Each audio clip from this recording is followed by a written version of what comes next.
नाजरीन, उम्मीद करता हूँ आप सब खैरियत से होंगे और अपनी जिंदगियां मामूल के मुताबिक खुशगवार अंदाज से गुजार रहे होंगे। वीडियो शुरू करने से पहले आपसे गुजारिश है कि हमारे चैनल को सब्सक्राइब करें और नीचे दिए गए घंटी के बटन को जरूर दबा दें ताकि आपको हमारी हर आने वाली नई वीडियो बर वक्त मिलती रहे। नाजरीन, मैं ये चाहता हूँ कि मेरे पास जो लेटेस्ट अपडेट हो उससे आप सबको आगाह करूँ और करंट अफेयर के एतबार से आपके इल्म में कुछ इजाफा कर सकूँ। नाजरीन, आपको मैं बताना चाहता हूँ कि इस वबा से इस वक्त पाकिस्तान में मुतासिर होने वाले अफराद की तादाद 1000 से भी तजावुज कर चुकी है और इस वबा से 8 अफराद जाँ बाग हो गए हैं, जबकि 21 अफराद सेहतयाब भी हुए हैं, जो कि बहुत अच्छी खबर है और हम पर रब का बड़ा फजल है। दोस्तों, एक और बुरी खबर ये है कि सक्खर के करतीना सेंटर में मरीजों का इलाज करने वाले कुछ डॉक्टर्स भी इस वबा का शिकार हो चुके हैं। पूरे मुल्क में सिंध इस वक्त सबसे ज्यादा मुतासिर सूबा है, जहाँ पर लॉकडाउन और भी सख्ती से कर दिया गया है और वहाँ लोगों को भी ये बात समझनी होगी, क्योंकि लोग अब भी वहाँ पर पिकनिक मनाने की तरह बाहर निकल रहे हैं और इस हवाले से आसार नजर आ रहे हैं कि गवर्नमेंट को वहाँ प्रॉपर कर्फ्यू लगाना पड़ेगा। और अब हुकूमत ने सरकारी इदारों की छुट्टियां कम करने और बच्चों की तालीम और तरबियत पर ज्यादा असर न पड़ने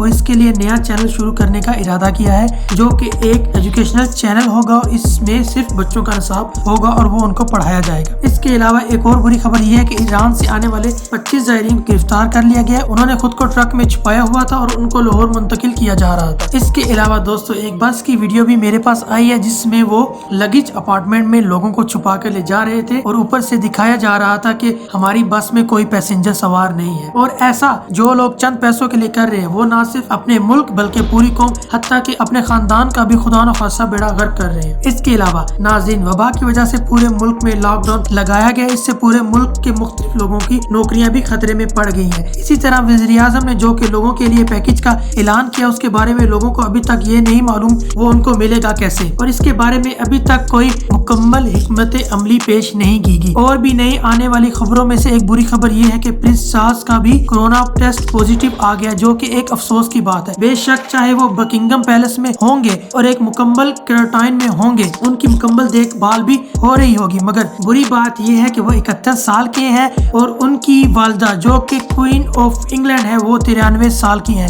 इस तरह उनकी जिंदगी भी खतरे में पड़ जाएगी। इससे ये बात साबित होती है कि ये बहुत ही ज्यादा सीरियस चीज है और पाकिस्तानी अवाम को भी इसके बारे में समझना होगा कि इनको मालूम होना चाहिए कि पूरी दुनिया बिना किसी मकसद के लॉकडाउन में नहीं गई हुई। असल में हमारे यहाँ अभी भी इस बारे में प्लानिंग हो रही है, हम सब इस पर डिस्कशन कर रहे हैं। अगर 3 महीने हो चुके हैं इस वबा को और वेंटिलेटर्स का ऑर्डर अभी दिया जा रहा है, NDMA की कारकर्दगी पर भी सवालिया निशान खड़ा हो जाता है कि उन्होंने कितनी ज्यादा फुर्ती से काम किया, क्या वो सबको दिखाई दे रहा है। और इसके बरअक्स जो जफर मिर्जा साहब हैं वो ये बात तो बता ही नहीं रहे कि ज़ायरीन को किसने मुल्क के अंदर आने दिया। उन्होंने यहाँ पे जुल्फी बुखारी ने या फिर दोनों ने मिलकर, और इस बात को तो फिरदौस आशिक अवान ने अवाम को बताया ही नहीं कि सऊदी अरब से आने वाली फ्लाइट्स को उन्होंने क्यों अभी तक बंद नहीं किया। इस बारे में भी हफीज शेख ने प्रेस कॉन्फ्रेंस में बताया ही नहीं कि हमने पहले इंटरनेशनल फ्लाइट्स को क्यों नहीं रोका। और नाजरीन, एक और बड़ी लम्हा फिक्र की बात है कि प्राइम मिनिस्टर को जो कि इंफॉर्मेशन दी जा रही है, क्या वो सही भी है कि नहीं, क्या वो